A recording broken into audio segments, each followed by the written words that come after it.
जिंदगी में मुश्किलें तो आती हैं, जिंदगी में मुश्किलें तो आती हैं और इंसान घबराता है।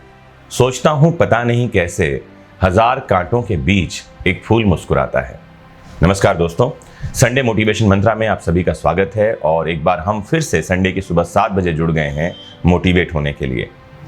तो दोस्तों, जीवन में परेशानियां आती रहती हैं, लेकिन कई सारी परेशानियां ऐसी होती हैं जो बिन बुलाए होती हैं। बिन बुलाए का मतलब ये कि हमारा दिमाग अलग तरह की चीज़ें सोच रहा होता है, हमारा दिमाग कई तरह की ओवर थिंकिंग कर रहा होता है और अनचाहे ही हम परेशानियों को न्योता दे रहे होते हैं। क्योंकि कहा ही गया है, गौतम बुद्ध ने कहा है कि हम जो कुछ भी हैं वो हमारे विचार का परिणाम है, या हमारे आसपास जो कुछ भी है वो हमारे विचारों का ही परिणाम है। अच्छे विचार होंगे, जीवन में अच्छी चीज़ें आती रहेंगी। बुरे विचार बुरे परिणामों को न्योता देती हैं। तो ये जो मैंने आपको एक शेर कहा वो ये कह रहा है कि हजार परेशानियां हमारे आसपास आती रहें, लेकिन हमें उस एक फूल की तरह मुस्कुराना चाहिए जो गार्डन में खिला हुआ है और कांटों के बीच भी लहलहा रहा है। और जब उसकी खुशबू उठती है ना, तो अपने आप फैलती है। उसके लिए ना तो कोई बाउंड्रीज चाहिए, ना ही उसके लिए कोई दीवारें उसे रोक सकती हैं, ना ही वो अच्छे बुरे में भेद करता है। उसकी खुशबू तो चारों दिशाओं में फैलती है। ऐसे ही एक मुझे घटना याद आती है। एक बार ऐसा हुआ, बहुत समय पहले की बात है, किसी जंगल में एक गधा जो था वो बरगद के पेड़ के नीचे लेटकर आराम कर रहा था। लेटे लेटे उसके मन में बुरे ख्याल आने लगे, जैसे कि लोगों के मन में आते ही रहते हैं। उसने सोचा, यदि अचानक से धरती फट गई तो मेरा क्या होगा। वो सोच ही रहा था कि उससे एक जोर के धमाके की आवाज सुनाई पड़ी। वह डरा, चीखा और जोर से भागा, चिल्लाते कि भागो भागो, धरती फट रही है, अपनी जान बचाओ। और ऐसा कहते हुए वह पागलों की तरह एक दिशा में भागने लगा। उसे ऐसे भागता हुआ देखकर एक दूसरे गधे ने पूछा कि क्या हुआ भाई, तुम इस तरह बदहवास क्यों भागे जा रहे हो। वो कहता है, अरे तुम भी भागो, अपनी जान बचाओ, ये धरती फट रही है। यह सुनकर दूसरा गधा भी डर गया और साथ भागने लगा। अब वह दोनों ही साथ चिल्ला रहे थे कि भागो भागो, धरती फट रही है। देखते देखते और गधे भी उनका साथ देने लगे और उनके साथ दौड़ने लगे। गधों को इस तरह भागता देखकर जंगल के अन्य जानवर भी डर गए। धरती फटने की खबर जंगल में आग की तरह फैल गई और जल्द ही सबको पता चल गया कि धरती फट रही है और चारों तरफ चीख पुकार मच गई। कई तरह के जानवर उस झुंड में शामिल होने लगे। जंगल में फैले इस हो हल्ले को सुनकर अपनी गुफा में विश्राम कर रहा जंगल का राजा शेर बाहर निकलता है। उससे अपनी आंखों पर यकीन ही नहीं हुआ कि इतने सारे जानवर एक ही दिशा में भाग रहे हैं।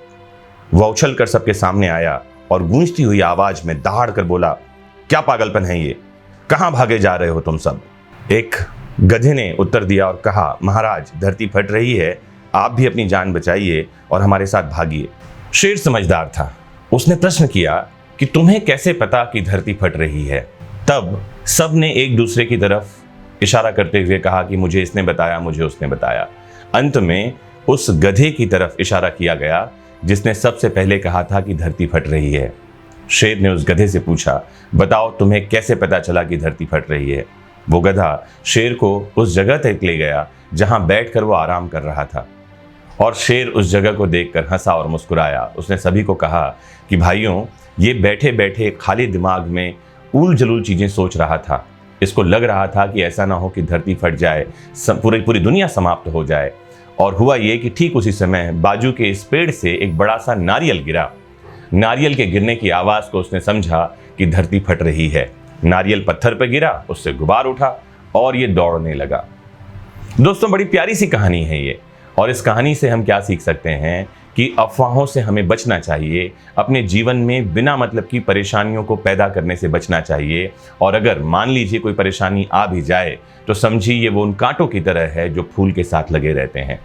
अच्छाइयाँ होंगी तो बुराइयाँ होंगी। पहाड़ अकेले नहीं खड़े होते, उनके साथ खाइयाँ होती हैं। सफलता और असफलता साथ साथ चलते हैं।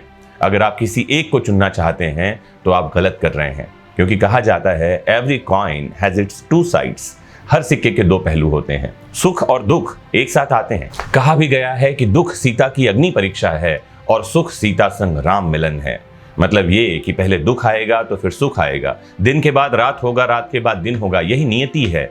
और मैं आपको बताऊं, जब कभी अंधेरा घना हो जाए ना, तो उस समय मुस्कुराइए, क्योंकि बहुत जल्दी सवेरा होने वाला है। विश्वास रखिए अपने आप पर, अपने कर्मों पर और उस परम पिता पर जिसने इस दुनिया को बनाया है। और यकीन मानिए आप सफलता की पथ पर आगे बढ़ते रहेंगे, सभी समस्याओं को इग्नोर करते हुए, उनका समाधान ढूंढते हुए और अपने लक्ष्य पर नजर टिकाए हुए।